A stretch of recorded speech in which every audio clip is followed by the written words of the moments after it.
जय हिंद, नमस्कार। मैं अबूर जैदी स्वागत करती हूँ आप सबका एक बार फिर से हमारे आज के कार्यक्रम में। आज हमारे साथ एक बार फिर से मौजूद है डॉक्टर अंशु जोशी। अंशु जी, बहुत स्वागत है आपका। नमस्कार, जय हिंद। भारत माता की जय। अंबर, आपको और सभी दर्शकों को नमस्कार। नमस्कार अंशु जी, लेटेस्ट स्टेटमेंट प्रेसिडेंट ट्रंप ने दिया है और कहा है कि भारत जो है वो वेनेजुएला ऑयल खरीदेगा, ना कि ईरान क्रूड। सबसे पहले आप इस स्टेटमेंट को किस तरह से देख रहे हैं, फिर आगे हम जो इस पूरे वीक में जो ग्लोबल डेवलपमेंट्स हुए उस पर हम बात करेंगे। सबसे पहले आपका रिएक्शन मैं इस पर चाहती हूँ। हाँ, ये डोनाल्ड ट्रंप का फिर से एक लेटेस्ट स्टेटमेंट आया है जिसमें उन्होंने भारत और वेनेजुएला के बीच में कूदते हुए अपना एक स्टेटमेंट रखा है। और ये हमारे माननीय प्रधानमंत्री के वेनेजुएला के भी जो अंतरिम राष्ट्रपति हैं, हालांकि ट्रंप ने अपने आप को वो भी घोषित कर रखा है लेकिन वेनेजुएला की अंतरिम राष्ट्रपति से हमारे माननीय प्रधानमंत्री की बात हुई है। और वेनेजुएला और भारत कैसे अपने सामरिक और राष्ट्रीय हितों को ध्यान में रखते हुए आगे बढ़ेंगे, इसको लेकर के वेनेजुएला की तरफ से भी हम एक सहयोगी की भूमिका देख रहे हैं। देखना सुखद रहा, इस हफ्ते ये बात हुई है और ये घोषणा कल उन्होंने सोशल मीडिया पर अपने संदेश के माध्यम से भी दी।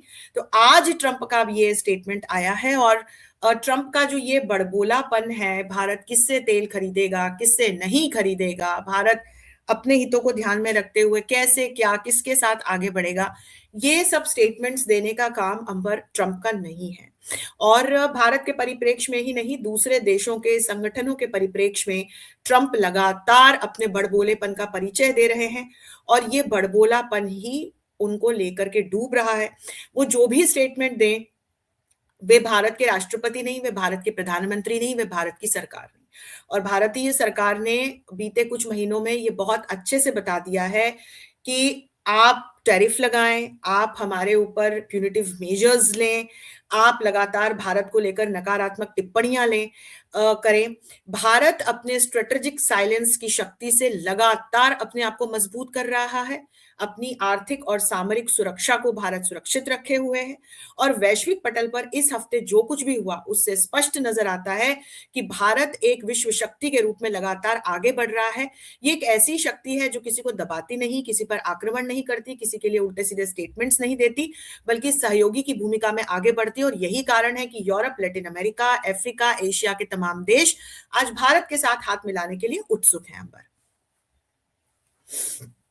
आपने सही कहा, लेकिन हमने बिल्कुल देखा जैसा कि अरेबियन कंट्रीज और भारत के बीच में जो ये समिट हुई और जो डिक्लेरेशन हुआ उसके उसमें जो सबसे बड़ा टारगेट रखा गया है कि $500 बिलियन की जो ट्रेड, जो अभी ट्रेड है $240 बिलियन, उसको बढ़ाकर 500 और उससे भी ज्यादा ये हो सकती है। ये बहुत बड़ा डेवलपमेंट है। हम देख रहे हैं कि जिस तरह से भारत जो है अब जितने भी ये अरेबियन कंट्रीज हैं उनके साथ साझेदारी बढ़ा रहा है और हम इसको काफी आगे बढ़ते हुए देख रहे हैं। आप इस डेवलपमेंट को किस तरह से देख रहे हैं? आपने बहुत अच्छा प्रश्न मुझसे पूछा है। ये दूसरी बार और बहुत लंबे वर्षों का अंतराल रहा, इसके बाद भारत और अरब लीग के जो सदस्य देश हैं उनके बीच कल दिल्ली डिक्लेरेशन को अडॉप्ट किया गया है।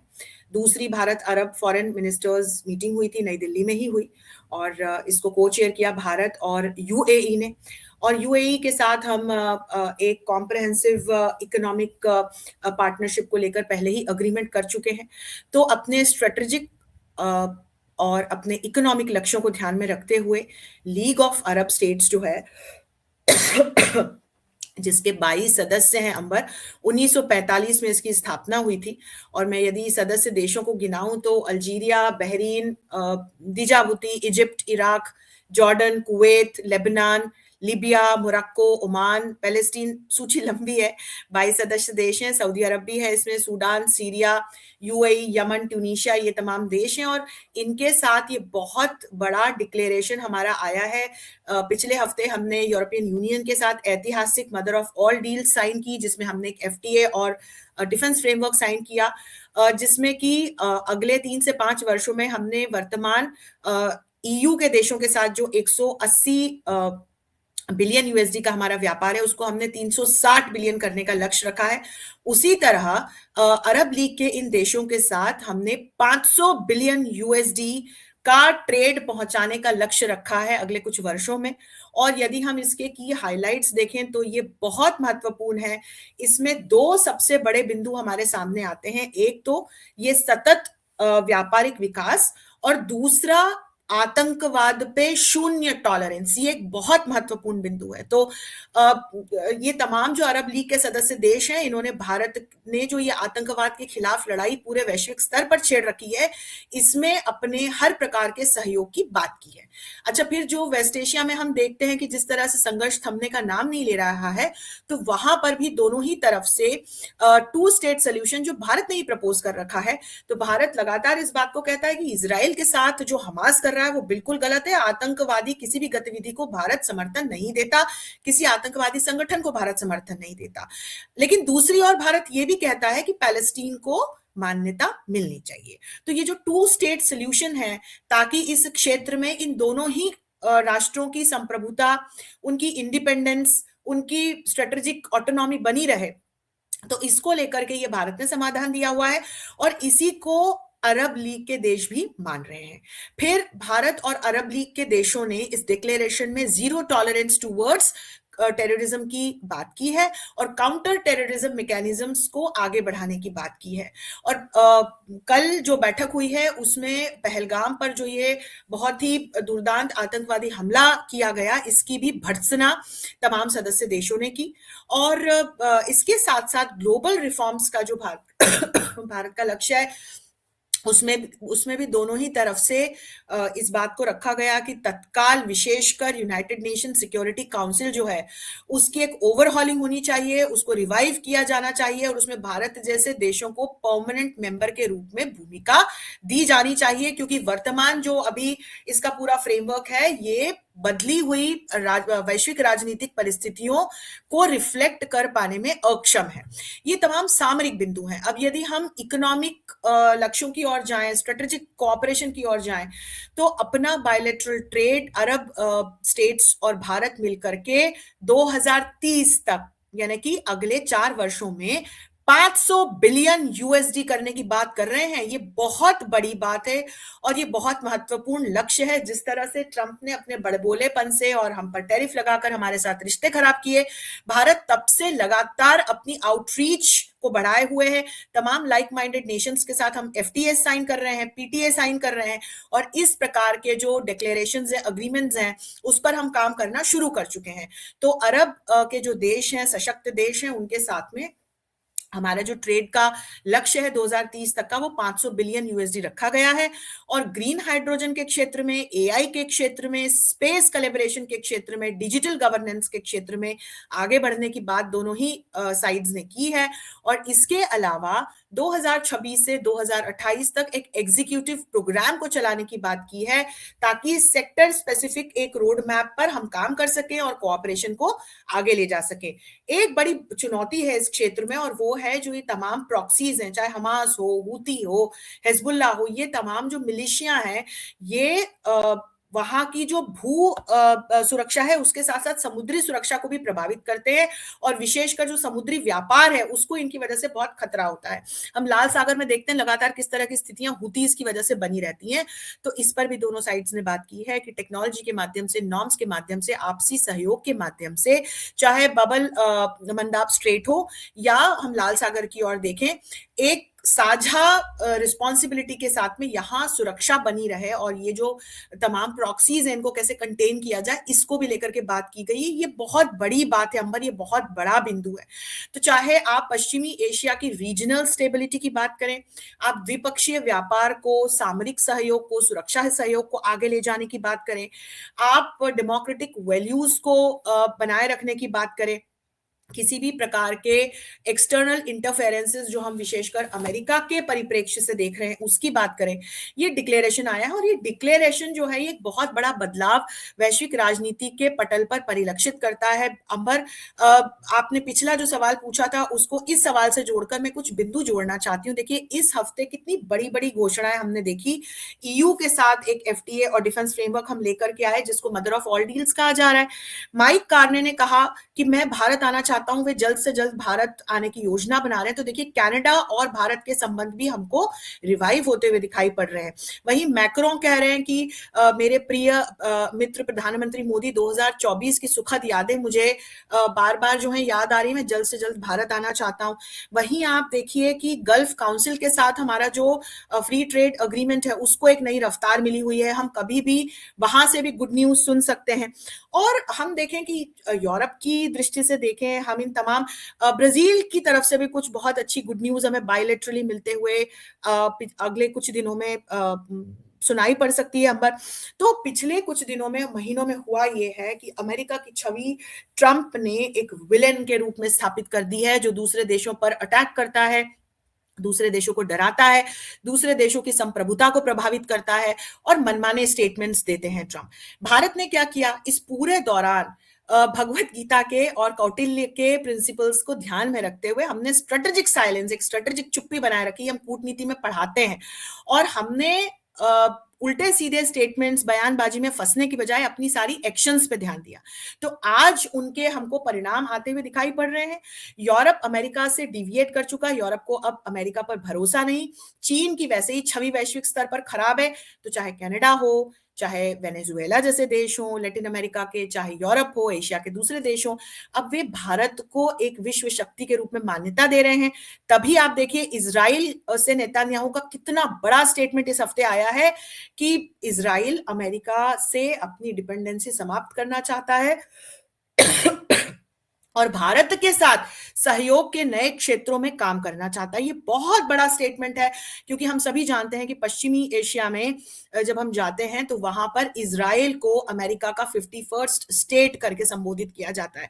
कितना बड़ा आप देखिए डाइवर्जन हम देख रहे हैं स्ट्रेटेजिकली, डिप्लोमेटिकली। और वहीं देखिए आप इसी प्रकार के स्टेटमेंट्स हमें दूसरे देशों से भी आते हुए दिखाई पड़ रहे हैं। तो ये अपने आप में वैश्विक राजनीति में एक बहुत बड़ा बदलाव होते हुए हम देख रहे हैं।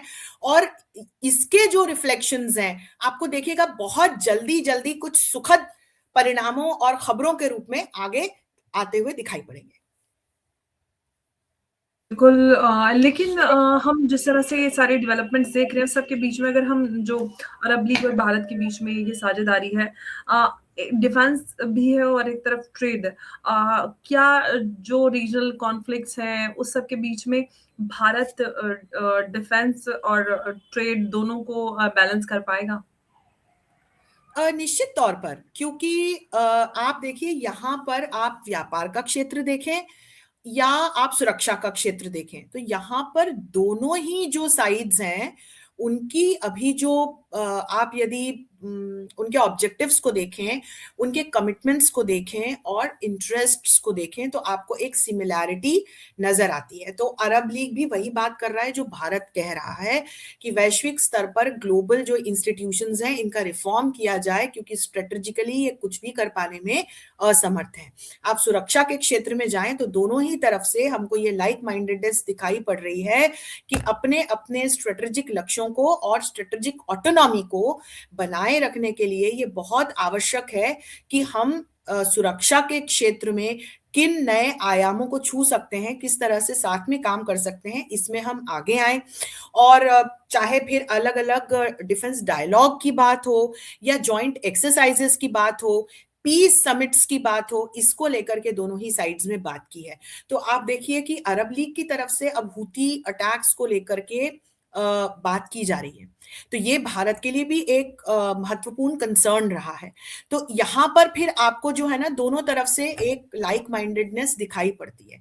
वहीं लेबनान, लीबिया, सूडान, सोमालिया जैसे देशों की सोवरेनिटी और टेरिटोरियल इंटीग्रिटी को लेकर के एक्सटर्नल इंटरफेरेंसेस आगे ना हो, वेनेजुएला के बाद तमाम जो ये ऐसे देश हैं ये थोड़े भयभीत हैं, इनको लेकर के अरब लीग बात कर रहा है। कहां से बात कर रहा है? नई दिल्ली के मंच से वो ये बात कर रहा है। और भारत लगातार इस बात को कहता है कि किसी भी देश की स्ट्रेटेजिक ऑटोनॉमी जो है, उसकी टेरिटोरियल इंटीग्रिटी, उसकी संप्रभुता पर चोट पहुंचाने का अधिकार किसी भी देश को नहीं है। तो आप इन लक्ष्यों को देखिए। फिर वहीं आप देखिए ग्लोबल साउथ को आगे बढ़ाने की जब बात आती है तो यहां पर भी दोनों ही साइड से हमको जो लक्ष्य हैं उनको लेकर के बात होती हुई दिखाई पड़ रही है। वहीं आप यदि ट्रेड, एनर्जी और टेक्नोलॉजी का क्षेत्र देखें, जो ये आर्थिक स्तंभ है इस डिक्लेरेशन का, इस बातचीत का, तो इसमें जब बायलैटरली अपने ट्रेड को 500 बिलियन यूएसडी ले जाने की बात भारत और अरब लीग करते हैं अंबर, तो ये एक बहुत बड़ा हमको कमिटमेंट दिखाई पड़ता है। अभी हमारा जो व्यापार है वो लगभग 240 बिलियन का है, और एक भारत और अरब कोऑपरेशन फोरम का को लेकर के हमने एक एग्जीक्यूटिव प्रोग्राम भी इस डिक्लेरेशन में देखा है, जो 2026 से 2028 तक इस लक्ष्य पर काम करने के लिए रोड मैप बनाएगा, और फिर एक्शन आइटम्स डिवाइड होकर के इसमें काम होगा। तो चाहे ट्रेड को डाइवर्सिफाई करने की बात हो, इन्वेस्टमेंट की दृष्टि से बात हो, बिजनेसेस को एक ईज ऑफ डूइंग बिजनेस की बात हो, विशेषकर एमएसएमई से जो जुड़े हुए एंटरप्रेन्योर्स हैं, इनोवेशन को आगे ले जाने की बात हो, स्टार्टअप्स को अपने यहाँ भूमिका देने की बात हो, ट्रेड फेयर्स आयोजित करने की बात हो, कैपेसिटी बिल्डिंग की बात हो, मार्केट एक्सेस इनिशिएटिव्स की बात हो, लोकल करेंसी को लेकर के बातों, इसको लेकर के दोनों ही तरफ से हम एक कमिटमेंट भी देख रहे हैं, लक्ष्य भी देख रहे हैं। डिक्लेरेशन में इन तमाम बिंदुओं पर बातचीत की गई है यदि आप देखें तो, और किस तरह से अपनी अपनी मुद्राओं को हम मजबूत कर सकते हैं। यहाँ पर फिर भारत के यूपीआई की भी भूमिका आ जाती है। हमारा जो डिजिटल पब्लिक इंफ्रास्ट्रक्चर है, इसकी लगातार सराहना अरब लीग के ये देश कर रहे हैं, तो डिजिटल पेमेंट सिस्टम्स को लेकर के भारत यहाँ एक बड़े सहयोगी की भूमिका निभा सकता है। इसमें प्लेटफॉर्म इंटीग्रेशन को लेकर तकनीकी सहयोग की भी हम बात देख रहे हैं। स्पेस के क्षेत्र में कोलैबोरेशन की बात होते हुए देख रहे हैं। तो यहाँ पर भी मुझे लगता है कि चाहे रिमोट सेंसिंग मिशन हो, क्लाइमेट मॉनिटरिंग की बात है डिक्लेरेशन में, कैसे हम स्पेस कोलैबोरेशन के माध्यम से, रिसर्च के माध्यम से, सैटेलाइट मैनेजमेंट को लेकर के, डिजास्टर मैनेजमेंट को लेकर के आगे बढ़ सकते हैं, ताकि ऑन ग्राउंड इसके फायदे होते हुए हमें दिखाई दे सके, इसको लेकर के भी बात है। तो आप देखिए, ये अपने आप में इतने वर्षों के अंतराल के बाद जो ये दूसरी बैठक हुई है, अभी तक ये एक पॉज्ड हमने इनिशिएटिव देखा था, ये एक द्रुत गति के साथ अब हमको आगे बढ़ता हुआ दिखाई पड़ता है। तो बिल्कुल अपने जिस तरह से हमारे लक्ष्य हैं, उसी तरह से हम अरब लीग के भी लक्ष्य देख रहे हैं, जिनको लेकर के वे डाइवर्सिफाई करना चाह रहे हैं, भारत के साथ आगे बढ़ना चाह रहे हैं, और वो कमिटमेंट जो है हमको इस दिल्ली डिक्लेरेशन के माध्यम से दिखाई पड़ता है। आप थोड़ा सा इससे आगे बढ़ते हैं, क्योंकि यूनियन बजट 2026 भी प्रेजेंट हो रहा है। काफी कुछ उस बजट में उम्मीद की जा रही है, काफी सारी चीजें। आप अगर उन हाइलाइट्स और उन पर थोड़ा सा बात करना चाहेंगे, किस तरह से आप इसमें क्या क्या देख रही हैं अब जो 2026 यूनियन बजट है? 2026 का जो ये बजट आज प्रस्तुत किया जा रहा है, ये भारत की स्टेबिलिटी पर, कैसे हम एक लॉन्ग टर्म अपनी स्ट्रक्चरल ग्रोथ को सुनिश्चित कर सकते हैं, इसको लेकर के, और कैसे हम सुशासन को सुनिश्चित करते हुए अपने आर्थिक विकासों को, दूसरे भी जो हमारे सतत लक्ष्य हैं, उनकी हम कैसे पूर्ति कर सकते हैं, इसको लेकर के हमारी वित्त मंत्री माननीय श्रीमती निर्मला सीतारमन प्रस्तुत कर रही हैं, और उनका नवा ये बजट प्रस्तुतिकरण है। उन्होंने 3 कर्तव्यों में इसको बांटते हुए, कैसे हम अपनी इकोनॉमिक ग्रोथ को सुनिश्चित करें, लोगों की एस्पिरेशंस को हम कैसे फुलफिल करेंगे, और हम कैसे इसमें सहभागिता को, समावेशिता को कैसे बढ़ाएं। तो देखिए, एक्सेलरेटेड इकोनॉमिक ग्रोथ, लोगों के लक्ष्यों की पूर्ति और जन भागीदारी, इस पर आधारित है। तो लोगों का बजट है जो मुझे दिखाई पड़ता है, और फाइनेंशियल ईयर 2027 के लिए 4.2% का जीडीपी टारगेट सेट हुआ है, और हमारा जो ये एक लगातार हम कंटिन्यू कर रहे हैं 4.4% से, इसको कंसोलिडेट करते हुए हम आगे बढ़ रहे हैं। और हमारी जो प्रोजेक्टेड जीडीपी ग्रोथ है वो 6.8% से 7.2% की अगले वित्तीय वर्ष की एक प्रोजेक्शन इसमें हम देख पा रहे हैं। और डोमेस्टिक डिमांड जो है वो हमारी बहुत अच्छी बनी हुई है, रेजिलिएंट बनी हुई है। हमारा जो कैपिटल एक्सपेंडिचर है वो 12.2 लाख करोड़ से, जो हमारे जीडीपी का लगभग 3.1% से है, से बढ़ा दिया गया है, ताकि हमारा जो एक मोमेंटम है वो बना रहे। परचेसिंग पावर हमको बढ़ती हुई दिखाई पड़ती है। इंफ्रास्ट्रक्चर एंड कनेक्टिविटी के क्षेत्र में 7 नए हाई स्पीड रेल कॉरिडोर्स के निर्माण की बात मैं देख पा रही हूँ। मैन्युफैक्चरिंग और टेक्नोलॉजी में इंडिया सेमीकंडक्टर मिशन के लॉन्च की बात हो रही है इस बजट में, जिसका 40,000 करोड़ का आउटले है। शक्ति इनिशिएटिव जो बायोफार्मा से जुड़ा हुआ है, इसके जो 10,000 करोड़ की इसकी वैल्यू है, इसकी बात की जा रही है। एमएसएमई सपोर्ट की बात की जा रही है, 10,000 करोड़ के एसएमई ग्रोथ फंड की बात है, जिससे कि इक्वालिटी, लिक्विडिटी और प्रोफेशनल सपोर्ट जो है वो सुनिश्चित हो पाएगा। ग्रीन एनर्जी की बात हम अपने बजट में देख रहे हैं, जिसमें 20,000 करोड़ के आउटले की बात की गई है।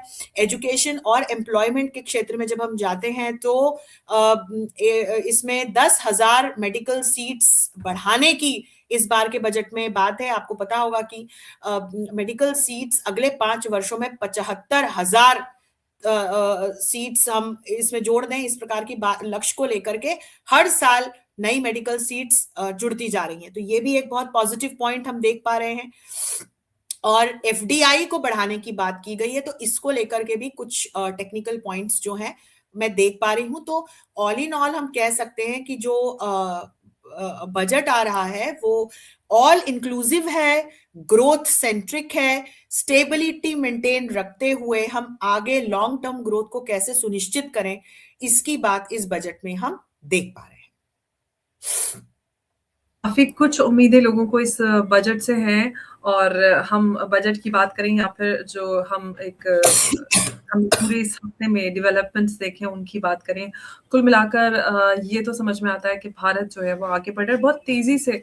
हमने देखा है कि भारत ने डाइवर्सिफिकेशन किया है, अपने जो हम पॉलिसी की बात करते हैं ट्रेड को लेकर, डिफेंस को लेकर, और ट्रेड डिफेंस के साथ साथ अब भारत और भी कई ऐसे क्षेत्र हैं जिसमें आगे बढ़ रहा है। ये बहुत बड़ी बात है। लेकिन जिस तरह से हम यूएस और भारत की बात करते हैं, बड़ी सारी उम्मीदें ये भी हैं। अगर सर्जियो गोर का जो पिछला बयान रहा है उसके हिसाब से बात करें, उन्होंने कहा था कि डोनाल्ड ट्रंप भी भारत आ सकते हैं। तो क्या ऐसा भी कुछ है, माकानी और मैक्रोन के बाद भारत आएंगे प्रेसिडेंट ट्रंप, और कुछ ऐसा हो कि डील जो अटकी हुई है वो भी हो जाए?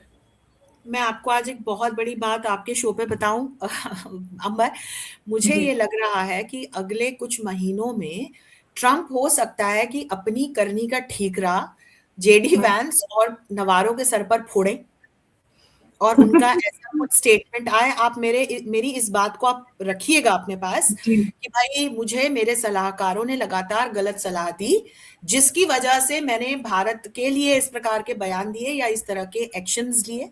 और अभी बीते हफ्ते एफटीए के बाद उनका स्टेटमेंट आया है ट्रंप का कि भारत और अमेरिका की वैश्विक राजनीति की दृष्टि से बहुत ही महत्वपूर्ण भूमिका है, सहयोगियों की भूमिका है।